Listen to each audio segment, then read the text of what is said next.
Well, hello there YouTube, how's it going? Today I have a video which was going to show you how you can find black holes in No Man's Sky and what happens when you go through them.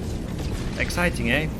Well, there are a couple of ways you can find black holes throughout the galaxies and I'm going to show you each one, so let's get to it! Before we get stuck in, why not hit that subscribe button so you never have to miss out on any No Man's Sky videos. So black holes in No Man's Sky will take you to a fixed star system across the galaxy and should move you closer to the centre of the galaxy by approximately 7,000 light years, give or take 1,000. Unless you're lucky and find what is known as a hyper black hole, in which case this could launch you up to 300,000 light years towards the centre of the galaxy. I've not come across one of these yet, but certainly make it quicker to get to the centre.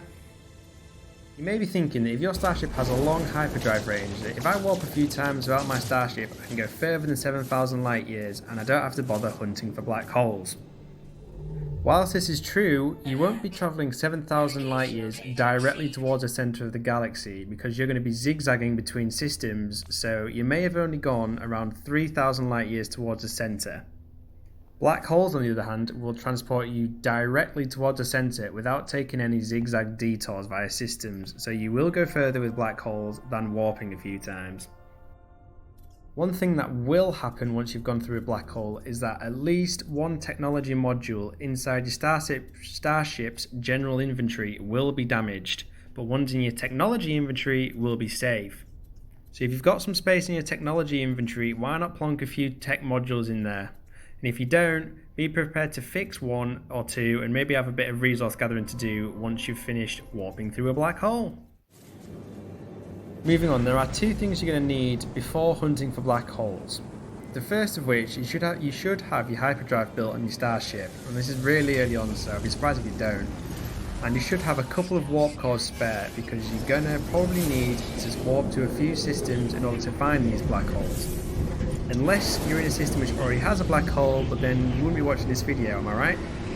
The second thing you're going to need is to have the ability to spawn the anomaly at any time when you're navigating through space, as one of the methods of finding black holes involves you being on the anomaly.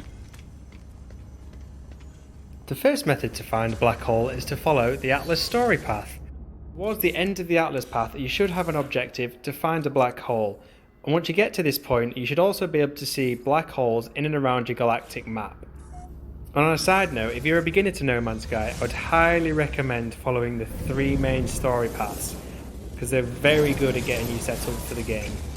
They can teach you all sorts of things, ranging from farming, to crafting resources, to building exocrafts, and of course, building a base, so it's definitely worth following. Second method of finding black holes is where the anomaly comes into play. When you're in space, summon the anomaly and get yourself over to our good friends Nada and Polo. Depending on where you're at in the story missions, if you're following them, the initial dialogue may vary, but bear with it. You're going to want to look out for the dialogue that says shortcut to the centre of the galaxy. Or if you're talking to Polo, like in my case, just straight up ask for black hole coordinates. Once you've got these, leave the anomaly, go out into space, open up your galaxy map, and the black holes should be on your galaxy map with a guide on how to get there via various systems. Simples. Finally, it is possible to stumble across black holes as and when you're just exploring space. If you open up the galaxy map and you get a message that says anomaly detected, accompanied by a pretty spiraling icon, that's a black hole, and that should then get marked on your galactic map, along with the path to get there via a few systems. So just follow this path and you'll come to that black hole. And there you have it, 3 easy methods to find yourself some black holes amongst the stars, which will get you to the centre of that galaxy all the more quicker. As always, if you found this video useful, why not hit those like and subscribe buttons so you never have to miss a No Man's Sky video. If there are any videos you'd like me to do, why not leave a comment and I'll be happy to do a video on whichever topic it is. Thanks for watching and I'll catch you next time.